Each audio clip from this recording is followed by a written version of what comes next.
Hello বন্ধুরা, আমাদের SD TV চ্যানেলে আপনাদের স্বাগতম। আমি দীপিকা চলে এসেছি আপনাদের জন্য মোহর সিরিয়ালের আপডেট নিয়ে। এসিপি শ্রেষ্ঠাকে সকলের সামনে দাঁড় করিয়ে রাখে, যাতে করে শ্রেষ্ঠার সমস্ত চক্রান্ত অপরাধের প্রমাণগুলো সবার সামনে দিতে পারে।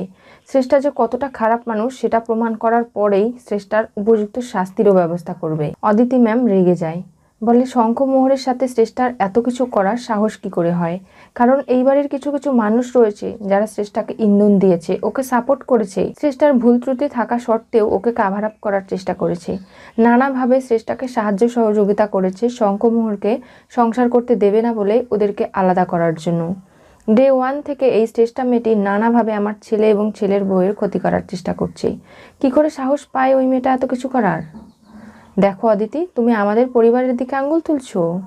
দেখো, আমি তো কারো নাম বলিনি, তাহলে তোমার গায়ে কেন লাগছে? বৌদি, আমার বউ যেটা চক্ষু লজ্জার কারণে বলতে পারছে না সেটা আমি বলছি। এই বাড়িতে এমনও কিছু মানুষ রয়েছে, দিয়া ময়ূরীর মতো ছোট বাচ্চা মেয়ে দুটো পর্যন্ত মোহরের পেছনে লাগতে ছাড়েনি। এমনকি তুমি এবং অনুলেখা যে এসেছে সেও তো পরিকল্পনা করে এসেছে আমার ছেলের বউয়ের সংসার ভাঙার। এই সব কিছু কি মিথ্যে? তুমি অস্বীকার করতে পারবে?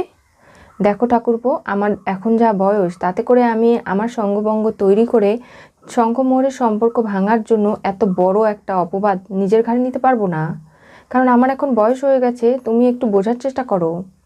জেঠুমণি রেগে যায়, বলে আদি, তোমার এত বড় সাহস, তুমি তোমার বৌদির সঙ্গে এইভাবে কথা বলছো? হ্যাঁ বলছি, কারণ অনেক তো সহ্য করলাম। মোহর একটা মেয়ে হয়ে কত সহ্য করবে বলো তো? বাইরে ওর শত্রু, ঘরের ভেতরে ওর শত্রু, তাহলে ওর জীবনটা কি এইভাবেই কেটে যাবে? সেটা তো সম্ভব নয়। তাই আমরা কোনোভাবেই শ্রেষ্ঠাকে এবার ছেড়ে কথা বলবো না। এসিপি স্যার এরপরে বলে, আপনারা নিজেদের মধ্যে ঝগড়া ঝামেলা করবেন না, আমাকে একটু কথা বলার সুযোগ দিন। আমি কথা বলবো বলেই কিন্তু এখানে এসেছি। এরপরে একটা ভয়েস রেকর্ড শোনায়। জানেন তো, মোহর যে চিটিং কেসে ফেসে গিয়েছিল সেটাও হচ্ছে শ্রেষ্ঠারই মাস্টার প্ল্যান। সেটারই আমি প্রমাণ দিচ্ছি। জানো তো আহির, শঙ্খমোহর কখনোই প্রমাণ করতে পারবে না যে মোহর কখনো চিটিং করেনি। মোহরের খাতা থেকে পেজ ছিঁড়ে এনে আমি ওর জ্যামিতি বক্সে রেখেছিলাম। হ্যাঁ, ওই সব কিছু আমারই হাতের আঙ্গুলের ছাপ, যেটা ওরা প্রমাণের অভাবে কখনো আমাকে শাস্তি দিতে পারবে না। আর মোহর সারা জীবন সবার কাছে অপরাধী হয়ে থাকবে। সবাই ভাববে যে মোহর টুগলি করে এইভাবে ভালো রেজাল্ট করেছে, লেখাপড়া কখনো করেনি, কিন্তু আসলে মোহর নির্দোষ। এবং সিসিটিভি ফুটেজেও তো সব কিছু দেখানো হয়েছে। সেটা শুনে সবাই অবাক হয়ে যায়। শ্রেষ্ঠার ওপর রেগে যায় জেঠুমণি। এই সমস্ত কিছু করার কি প্রয়োজনটা ছিল তোমার? তুমি না একজন কলেজের শিক্ষিকা, এইভাবে তুমি মোহরের জীবনটা নষ্ট করে দিতে চেয়েছিলে? কেন বর্দা? মোহর যখন বলেছিল যে সে চিটিং করেনি, আমি বলেছি, শঙ্খ বলেছিল, তখন তোমার বিশ্বাস হয়নি।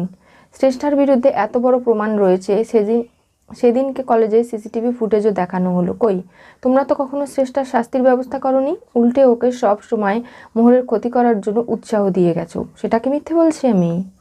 এখন তোমাদের কি করা উচিত সেটা একবার ভেবে দেখো। আমি বুঝতে পারছি না আহির, তুমি এই শ্রেষ্ঠা মেয়েটির সাথে কি করে সম্পর্কে জড়িয়ে পড়লে। আর আমিও বুঝতে পারছি না স্যার, যে আপনি কি করে শ্রেষ্ঠার মতো একটা মেয়েকে ভালোবাসতে পারলেন। কিন্তু আজকে বুঝতে পারছি তার পেছনের কাহিনীটা কি।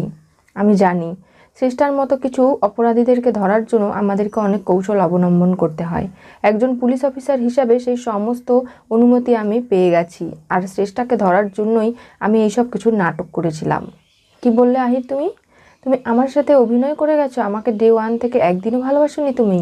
এত বড় একটা ধোঁকাবাজি তুমি আমার সাথে করতে পারলে?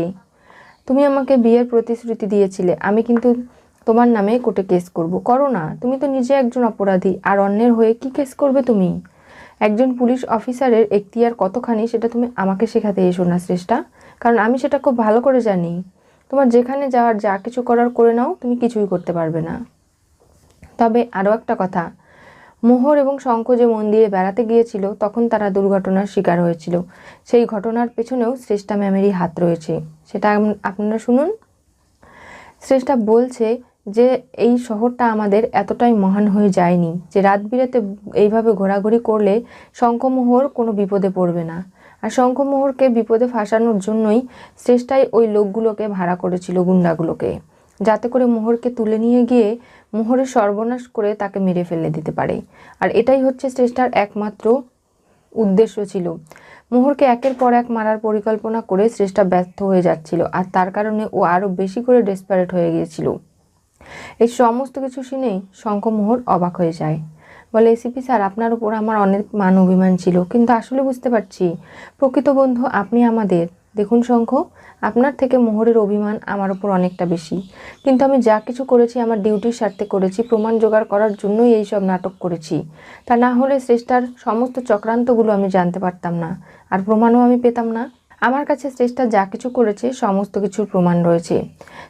মোহরকে গহনা চুরির দায়ে ফাঁসানো হয়েছিল না, সেটাও কিন্তু মোহর করেনি, আর শ্রেষ্ঠা সেটা নিজে মুখে বলবে। আপনারা শুনে দেখুন। হ্যাঁ, জেঠিমণি অসুস্থতার অভিনয় করে শুয়েছিল, আর তখন মোহরের ঘাড়ে দায়িত্ব এসে পড়ে জেঠিমণিকে দেখার জন্য। এই সুযোগটাকে কাজে লাগিয়ে দিয়া ময়ূরী গহনাগুলো বের করে নিয়ে জেঠিমার আলমারি থেকে মোহরের আলমারিতে রেখে দেয়, যাতে মোহরকে চোর সাব্যস্ত করা যায়। আর এই সব কিছুর মধ্যে অনুলেখা তাদেরকে সাপোর্ট করেছিল, অনুলেখা অনেক সাহায্য সহযোগিতাও করেছিল। আর এই সবটা শোনার পরে অবাক হয়ে যায় সবাই। জেঠিমা রেগে যায় শ্রেষ্ঠার উপরে, বলে কি ব্যাপার, তুমি নিজে তো অনেক অন্যায় করেছো, ফেসে গেছো, এখন তুমি আমাকেও ফাঁসানোর চেষ্টা করছো, আমার পরিবারের মানুষগুলোর কাছে আমাকে খারাপ বানানোর পরিকল্পনা করছো। এটা তুমি কি করে করতে পারলে শ্রেষ্ঠা? কেন জেঠিমা, আমি কোনো মিথ্যে কথা বলছি নাকি? দিয়া ময়ূরী আমার সাথে দেখা করতে এসে তোমার নামটা বলে গেছে, অনুলেখাও যে তোমার সাথে জড়িত সেটাও কিন্তু বলেছে, এসব তো আমি বানিয়ে বলছি না। দিয়া ময়ূরও রেগে যায়, বলে শ্রেষ্ঠা দি, তুমি আমাদেরকে ফাঁসাতে চাইছো? কেন তুমি আমাদের নামটা বলছো বলো তো? তোমাকে তো আমরা এই সমস্ত কোনো কিছু বলিনি, বা আমরা এই কাজগুলো করিওনি। এখন সাধু সাচ্ছ তাই না দিয়া ময়ূরী? আমাকে না বললে আমি কি করে জানবো? আমি তো এই বাড়িতে আসতামও না তখন, আর তার কারণে আমি এত কিছু জানাটা সম্ভবও নয়। অনুলেখা তো প্রথম থেকেই মোহরকে দেখতে পারতো না, আর মোহরের কারণেই এই সব কিছু অনুলেখা তোমাদের সাথে হাত মিলিয়ে করছিল, সেটা কি মিথ্যে? তাহলে আপনারা বুঝতে পারলেন তো এই শ্রেষ্ঠা ম্যামের সাথে কেন অনুলেখা বন্ধুত্ব করেছিল? শুধু শঙ্খকে পাবে বলে, আর শঙ্খ মোহরের সম্পর্কটা ভাঙবে বলে তার পাশে ছিল অনেকেই। আর সে কারণে কিন্তু শঙ্খ মোহর নানাভাবে নিজেদের সম্পর্কটা কাটিয়ে উঠতে না পেরে নিজেদের মধ্যে ঝগড়া ঝামেলা বাঁধিয়ে ফেলতো। জেঠিমার এমন চরম অপমানে আদি স্যার তাকে কথা শুনিয়ে দেয়, বলে বৌদি, শেষ পর্যন্ত তুমি এই কাজগুলো করতে পারলে? দেখো ঠাকুরপো, তুমি আমাকে এইভাবে দোষারোপ করো না। শ্রেষ্ঠা কি বলেছে না বলেছে সেটা নিয়ে তুমি আমাকে দোষারোপ করছো। কেন করব না? তুমি যেমন আমার সন্তানকে ছোট থেকে বড় করেছো, মানুষ করেছো, ভালোবেসেছো, সেটাও যেমন সত্যি। আমার ছেলে শঙ্খ বড় হয়ে মোহরকে বিয়ে করেছে, এরপরে মোহর শঙ্খ সুখে শান্তিতে সংসার করবে, সেটা তুমি করতে দিতে চাইছো না, এটাও তেমন সত্যি। জেঠিমা অবাক হয়ে যায়, আজকে আদি স্যার এত বড় একটা কথা বলে দিয়েছে। ছোটকা চুপ করানোর চেষ্টা করে আদিকে, বলে চুপ কর না, তুই এই সমস্ত কথা কেন বলছিস? আদি এমন একটা ঝাড়ি মারে ছোটকাকে, একদম চুপ করে যায়, কোনো কথা বলার তার কোনো জায়গাই থাকে না। এদিকে মোহর কান্নাকাটি করছে, বলে কেন শ্রেষ্ঠা ম্যাম, আপনি বারবার করে শঙ্খকে বিয়ে করেছি বলে আমি এই প্রতিশোধটা নেওয়ার কি খুব প্রয়োজন ছিল? আপনি আমার এত বড় ক্ষতিগুলো কেন করেছেন? আমি তো আপনার কোনো ক্ষতি করিনি, তাহলে আপনি আমার জীবনটা তছনছ করে দিতে কেন চাইছেন? কেন আমাকে মেরে ফেলতে চাইছেন বলুন তো? আমি কি এমন অন্যায়টা করেছি? মোহর দাঁড়াও, এখনই সব কিছু শেষ হয়ে যায়নি। আজকে যে আগুনটা লেগেছে সেটাও শ্রেষ্ঠা ম্যামেরই একটা পরিকল্পনা, সেটা শুনে নাও। আমি মোহরকে শেষ করে দিতে চাই, তার কারণে আমি একটা পরিকল্পনা করেছি। ওদেরকে গান গাওয়ার ছলে কেক কাটার অজুহাতে স্টেজে উঠিয়ে দেব, আর সেখানে চারোদিকে চক্রগুহ থাকবে, যেখানে চট করে আগুন ধরে যাবে, মোহরকে আমি আগুনে পুড়িয়ে মারবো। এই দৃশ্য দেখার থেকে আনন্দের আমার কাছে আর কিচ্ছু হতে পারে না, কারণ মোহর আমার কাছ থেকে শঙ্খকে কেড়ে নিয়েছে, আর তার খেসারত তোকে দিতেই হবে। আর সেই সবের জন্যই আমি মোহরকে আজকে এইভাবে শেষ করে দেব। সেই সব কথা শুনে জেঠিমণি অবাক হয়ে যায়, জেঠুমণিও অবাক হয়ে যায়, ভাবতে লাগে যে কী ব্যাপার, শ্রেষ্ঠা এতটা খারাপ? শ্রেষ্ঠা, তুমি মোহরকে শেষ করার জন্য এত বড় একটা চক্রান্ত করতে পারলে? দেখুন এসিপি স্যার, এতদিন আপনাকে অনেকটা ভুল বুঝেছি, আপনি আমাদেরকে ক্ষমা করে দেবেন। তবে মোহরের অভিমান করার জায়গাটা কিন্তু সঠিক ছিল। আপনি দেখলেন তো, শ্রেষ্ঠার মতো একটা মেয়েকে কেউ ভালোবাসতে পারে না। এত কিছুর পরেও আপনার মতো মানুষকে ভালোবাসার অভিনয় করুন আর ভালোবাসুনি, অথচ এতটুকু পরিবর্তন আনতে পারেননি শ্রেষ্ঠার মধ্যে। দেখো শ্রেষ্ঠা, আমি বারবার তোমাকে বুঝিয়েছিলাম এই কাজগুলো তুমি করো না, এগুলো অন্যায়, কিন্তু তুমি তারপরেও করেছো। হ্যাঁ, তোমার কাছ থেকে সমস্ত তথ্য প্রমাণ জোগাড় করার জন্যই আমাকে এই ভালোবাসা বিয়ের অভিনয়গুলো করে যেতে হয়েছিল। তার মানে এটা নয় যে আমি তোমার অপরাধগুলো থেকে তোমাকে ক্ষমা করে দেব। শঙ্খ রেগে যায় শ্রেষ্ঠার উপরে, যে তুমি প্রতিবার মোহরকে শেষ করে দেওয়ার এমন পরিকল্পনা করেছো, আর মোহর সেখান থেকে বেরিয়ে এসেছে। এই সব কিছু কেন শ্রেষ্ঠা?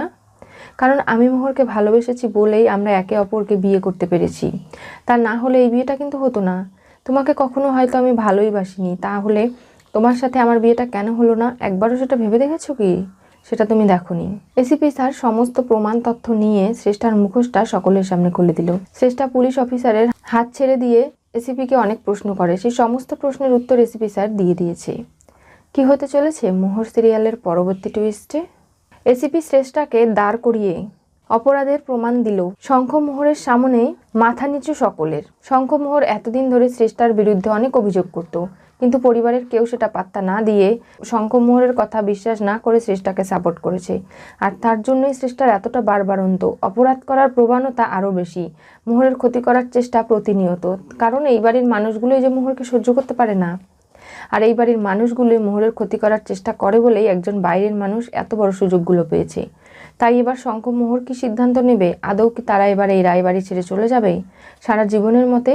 কারণ এই বাড়ির কেউ মোহরকে পছন্দ করে না, এখানে থাকলে মোহরের প্রাণ সংশয় হতেই পারে। এরপরে কি ঘটতে চলেছে শ্রেষ্ঠার সাথে, সে সব কিছু জানতে হলে অবশ্যই করে আপনাদেরকে চোখ রাখতে হবে আমাদের চ্যানেলে, এবং নতুন নতুন আপকামিং টুইস্ট পেতে আমাদের চ্যানেলটিকে অবশ্যই করে সাবস্ক্রাইব করুন। লাইক, শেয়ার, কমেন্ট করতে ভুলবেন না, এবং পাশে থাকা বেল আইকনটি অবশ্যই করে ক্লিক করুন।